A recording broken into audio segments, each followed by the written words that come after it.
The Adventures of Sherlock Holmes, starring Basil Rathbone and Nigel Bruce.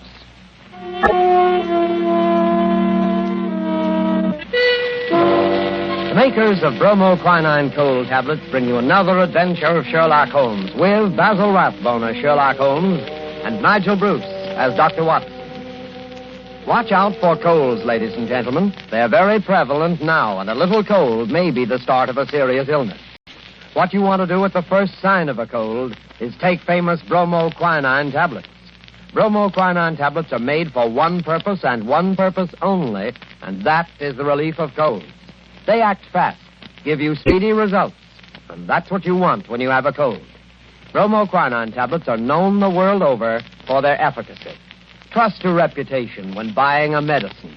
Do this when you feel a cold coming on, and you'll ask for bromoquinine cold tablets.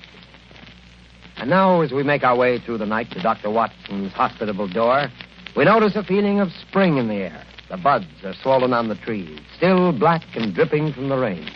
There's the smell of warm, damp earth. Delicious. Hey, Mr. Manning? Well, hello, Dr. Watson. I didn't see you in the dark. Yes, I've been out checking up to see if my magnolias survived the winter. Any casualties? Oh, they all seem to be fairly bursting with buds. There's nothing as delicious as that first faint whiff of spring. All is treacherous. Come along to the house before we both catch our death of cold. After you, sir. Not at all, my boy. None of that age before beauty nonsense. I'm not as decrepit as all that. Oh, what's this? The front hall littered with trunks and suitcases? Oh, yes. I'm afraid my annual wanderlust has broken out rather early this spring. I'm off on a little jaunt first thing tomorrow morning, but come along into the study. Does that mean that this is the last of our storytelling evening? For this winter, yes, I'm afraid it does.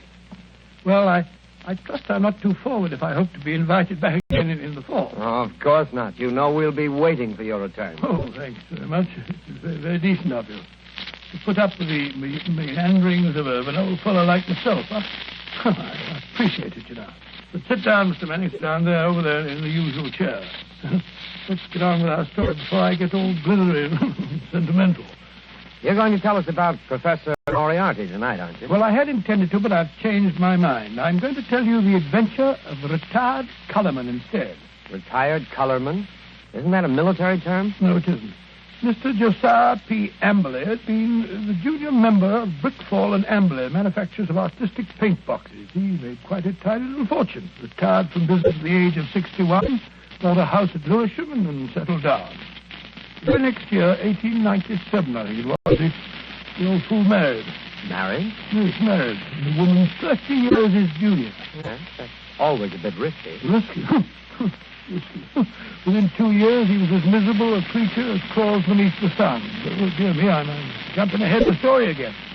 As I was saying, it was the 23rd of April, 1899, and a rainy and disagreeable April it had been. Holmes was in a melancholy and philosophic mood that morning as he stood by the window, watching the raindrops chasing one another down the pane. Rain had always depressed him when he was not working on a case. When he was working on a case, I don't believe he realized that there was such a thing as weather.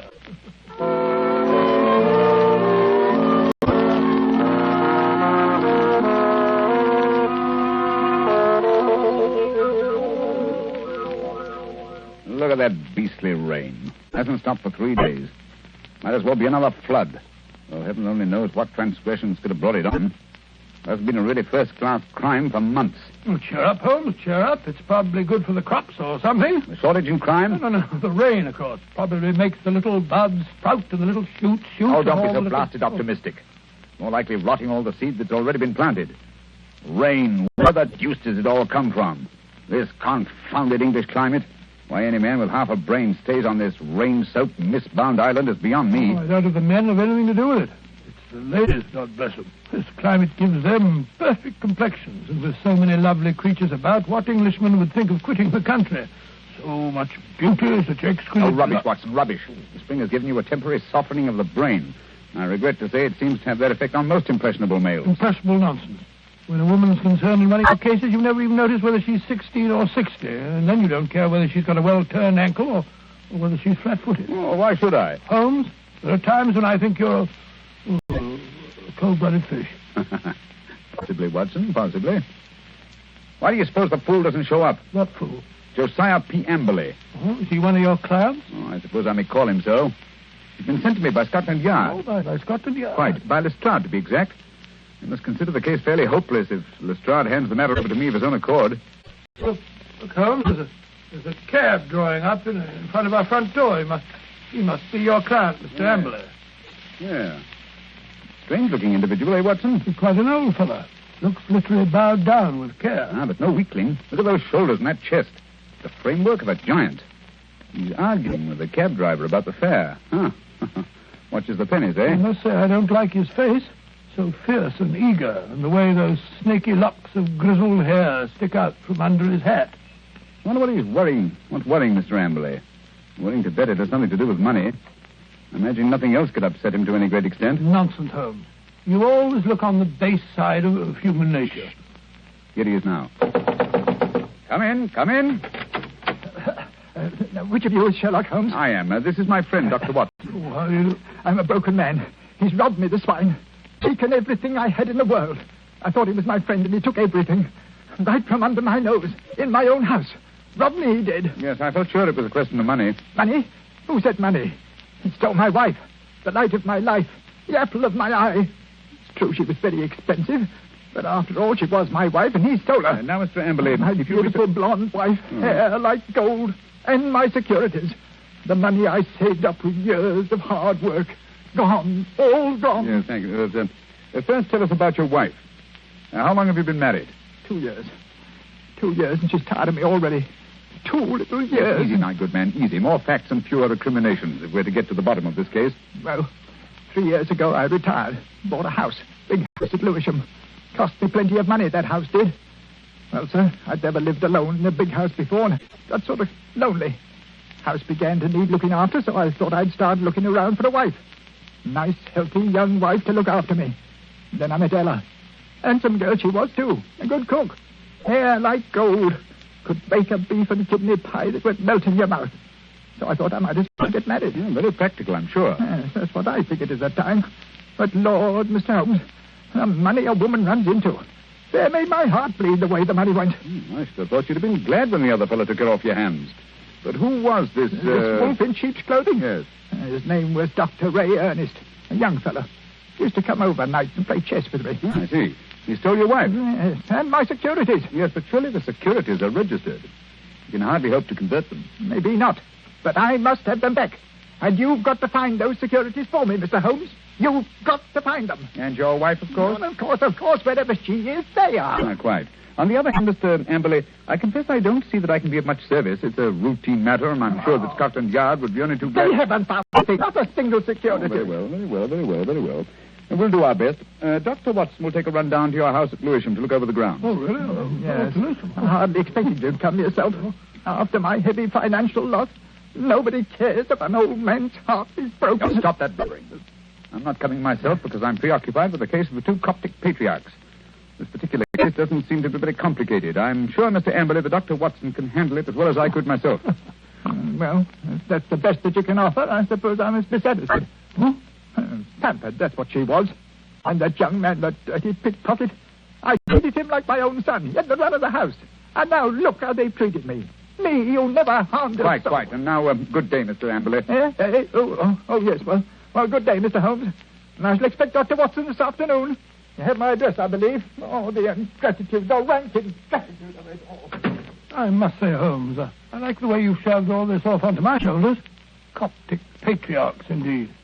You just don't want to go. Right, Watson, right, the very first time.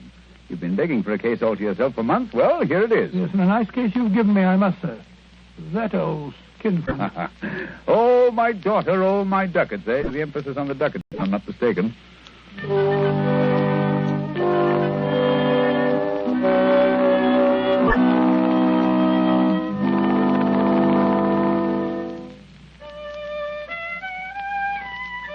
Oh, confound that passage. There. Ah, that's better. That's dash good. Hello. Steps on the stairs. Watson, if I'm not mistaken, and in a triumphant mood. Hello, Holmes. Well, I'm back. Hail the conquering hero. A successful afternoon, I take it, with the light of victory in your eye. Well, I did manage to dig up a kill. Good. How about Mr. Amberley's place of residence? What's it like? Well, he calls it the Haven. Oh, charming. Yes, isn't it? I think the place would interest you, Holmes. You know that particular quarter, the monotonous brick streets, the weary suburban highways. Well, right in the middle of them lies this beautiful old home, surrounded by a high sun-baked wall, mottled with lichens and topped with moss, the sort of wall... You may omit the Percy, Watson. I note that it was a high brick wall. What?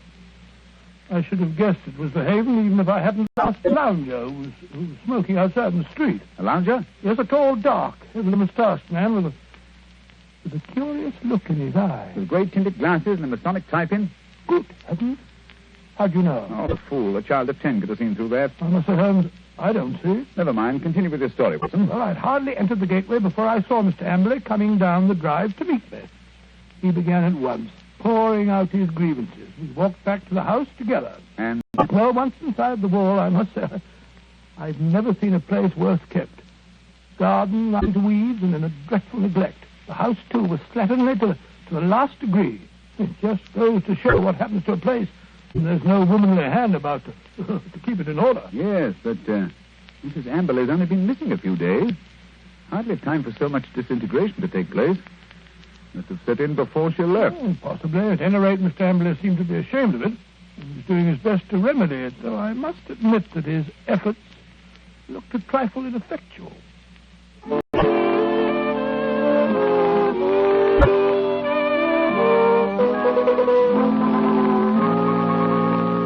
What's to become of me? What's to become of me? My wife gone, most of my fortune stolen. Oh, come in, Dr. Watson, come in. Here you see what remains of what used to be called my home. An Englishman's home is his castle, so they say. But home is where the heart is. And my heart... Look out, Dr. Watson, look out. That woodwork's just been... Oh, look at that. My best pair of trousers. Too bad. Careful. You almost get in that pot of paint. Oh, dash it all, Am. This is absolutely the limit. Sorry, I shouldn't have left that pot of paint in the middle of the passage, I suppose. But when one's alone in the house, one forgets. Alone? So you've been doing this painting yourself? It must strike you a strange occupation under the circumstances. One must do something to ease an aching heart. And step in here, Dr. Watson. This is my study, my sanctum sanctorum. Oh, sanctum sanctorum. I see you've just finished painting woodwork in this room, too. What a smell of paint. Yes, it's not dry yet. That's why I have a fire in here. Now, let me see. Where did you keep your securities? In the safe in that wall. This room is really a strong room, like a bank, with an iron shutter on the window and an iron door, burglar-proof. Ah, that's the irony of it. No thief from without could have taken my money, but my wife, my own wife. There's a picture, Dr. Watson, on the mantel, taken in a wedding dress.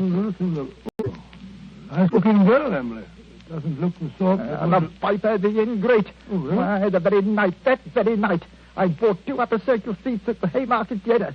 Wanted to give her a treat, I did. Oh, didn't she go? No. Last moment she said she felt sick. Said she had a headache, she did. I believed her, went alone. When I came back, she was gone. My safe was right... Just a minute. What night was that, Mr. Emily? Last Thursday. Oh, Thursday, was it? Yes, an unused ticket. Money wasted. She was always wasting money. May I have that ticket, Mr. Emily? Hold on. You've thrown it in the fire. Oh, why? I want to get rid of it. I want to get rid of everything that reminds me of her. Here, give me that picture. Well, I see. There, into the fire she goes, closer. May her soul burn in torment. Her picture's burning now.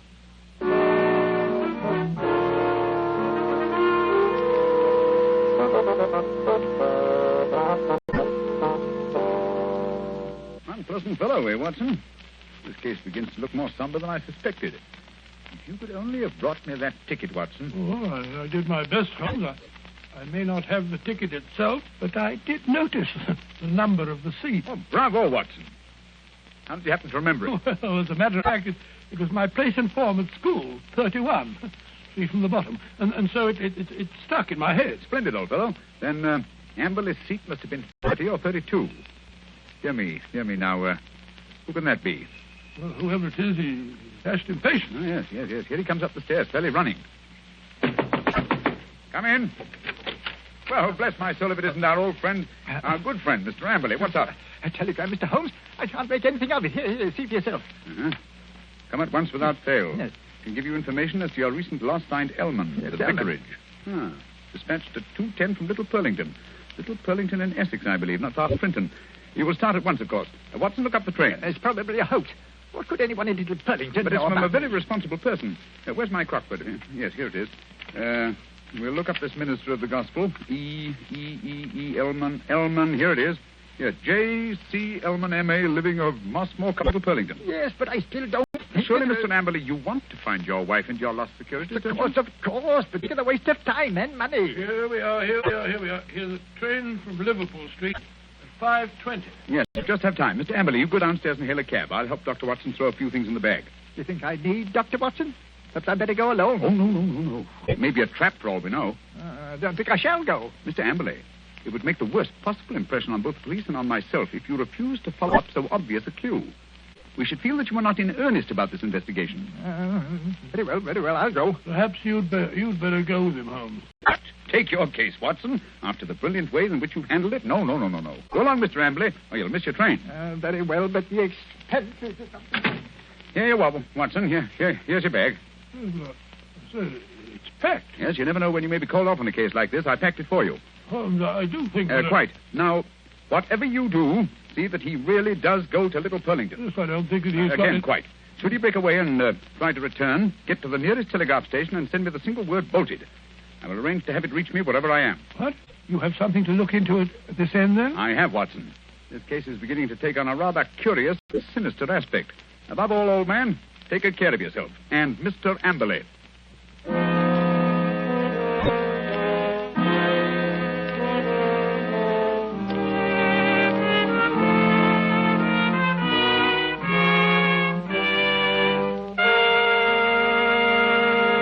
Before we find the outcome of Watson's curious mission, ladies and gentlemen, I have a few words to say. Here's what you want to do when you feel a cold coming on. Here's what you want to do at the very first sign of a cold. Take famous bromoquinine cold tablets. Bromoquinine tablets don't fool. No, sir, they get right after a cold symptom. They get right after a cold's misery. They relieve the headache and other pains that go with a cold. They relieve that stuffiness and feeling of depression that accompanies a cold. They help reduce the fever that goes with a cold. Bromoquinine tablets are fast and decisive in their action. First, because they're made especially for the relief of the common cold. And secondly, because they act internally.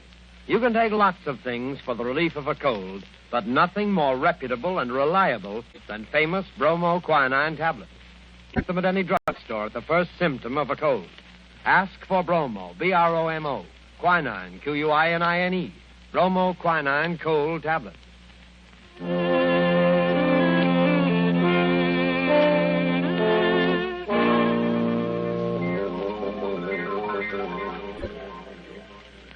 Confound this rain. Everything's as dark as a black hole of Calcutta. The haven. Shitty little haven this is. I can find a window unlatched. Not much chance on the first floor. The old boy's 2 quarters. Ooh. Second-story window, perhaps. Now, if I can manage to scale this porch pillar. This confounded rain. As slippery as a greased pole. Come on. Hey, there we are. Yeah.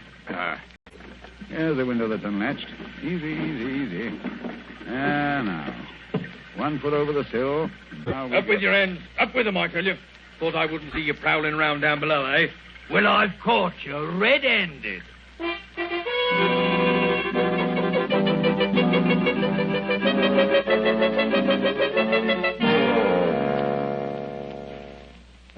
Nice wild goose chase that turned out to be.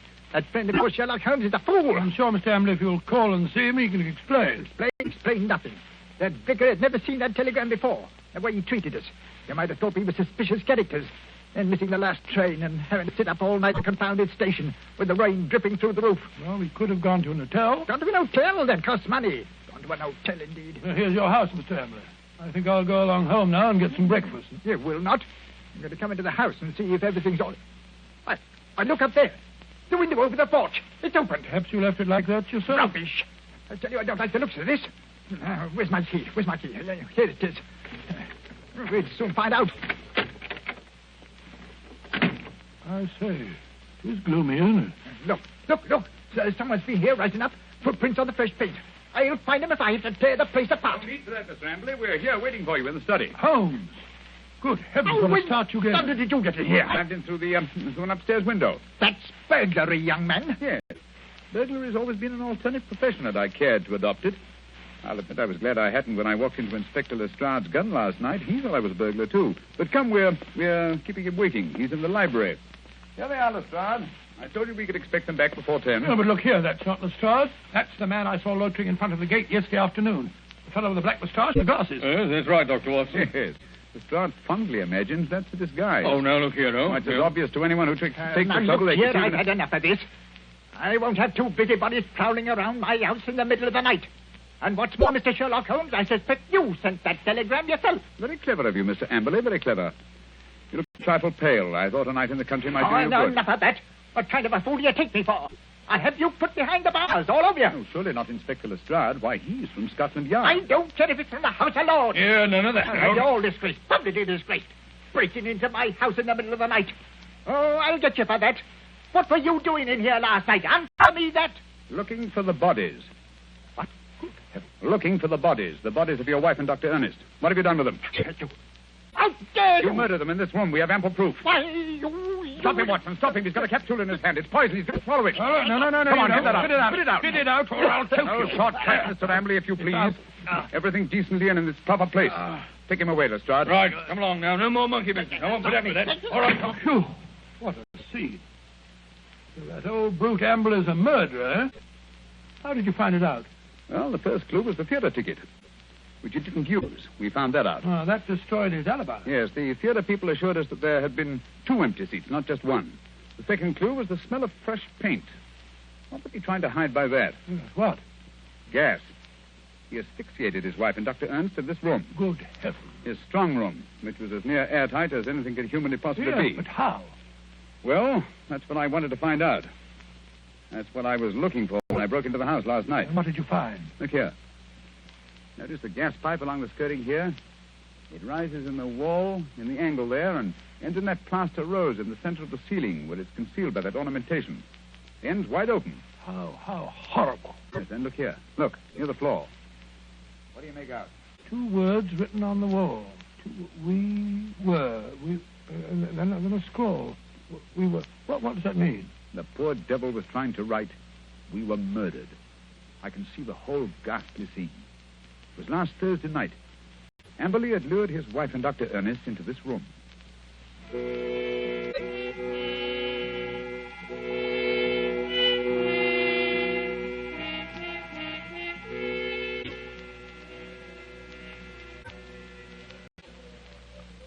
Oh, listen to that wind. I wish it would stop. It's not so bad in this room. Have a little game in here, eh, Dr. Ernest? Just you sit here, there. Entertain the doctor while I go and look for the chessmen. Excuse me for a minute, Dr. Ernest. Certainly. And if you don't mind, I'll close the door. There's such a draft. It'll be much cozier in here with the door closed. Much cozier. If that wind only wouldn't howl. I feel so depressed. Is there something terrible we're going to happen? Oh, nonsense, my dear Mrs. Amberley. This house is getting on your nerves. Is it any wonder? He gets worse and worse. Oh, Dr. Ernest, I'm so frightened. You must go away. What? Now, don't be alarmed, Mrs. Amberley. I've had your husband under observation for some time. I'm afraid he isn't quite normal. It isn't safe for you to stay here any longer. But, Dr. Ernest, don't you understand? I can't leave my husband. Heaven knows what would happen if I left him alone. We could get a nurse to take care of him. You can't stay here with him. What was that? Josiah, he heard us. He was outside the door listening. Oh, Dr. Ernest, this is terrible. What can we do? Listen. You hear that? It's the gas. Someone's turned on the gas. I can smell it. Hurry. We've got to get out of here. What? Oh, the door's locked. He's locked the door. Amberley! I say, Amberley, open the door. Quick, the window. No, that's locked, too. The iron shutters. Amberley! Amberley, let us out! You realize what this means? He's going to kill us. He must have gone mad, I'm afraid. Yes, it's what I was afraid of. He's a maniac. A homicidal maniac. Oh, this is horrible. We're trapped. What a fool I was. What can we do? I feel so faint. I can hardly breathe. Here. Lie down on the floor. The air's better down here. It's no use. I can't stay awake. I don't mind anymore. I'm quite all right. Really. Mrs. Amberley. Mrs. Amberley. Don't give up. I feel faint, too. I must warn people. It's dangerous. I can't think. God, I can't breathe. I can't think.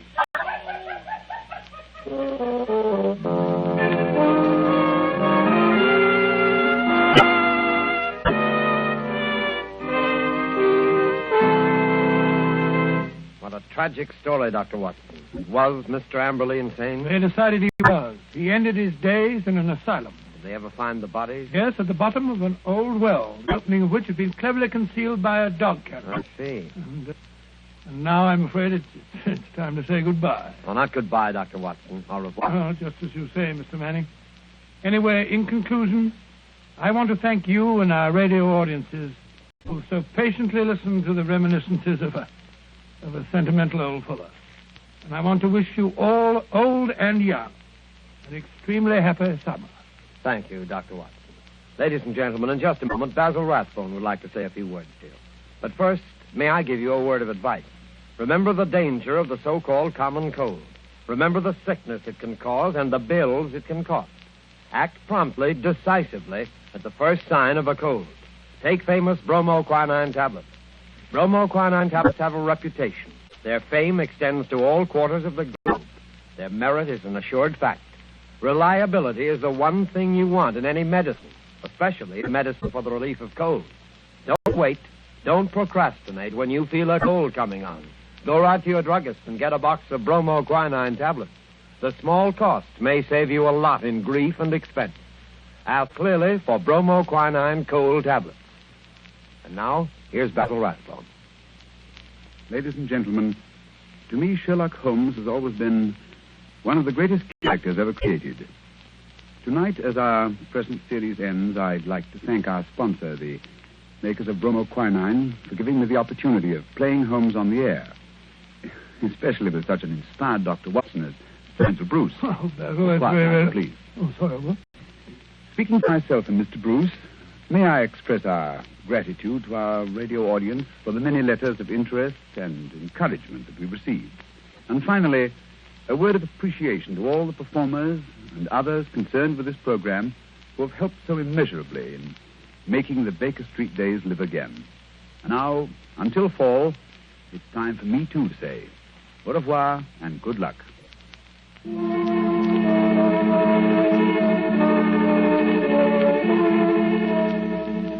You have been listening to a Sherlock Holmes adventure adapted by Miser from Sir Arthur Conan Doyle's story, The Retired Colourman, with Basil Rathbone, Sherlock Holmes, and Nigel Bruce and Dr. Watson. The Sherlock Holmes series was produced by Tom McKnight. This program was presented from Hollywood by the makers of bromoquinine cold tablets, quick relief for colds. This is Knox Manning speaking.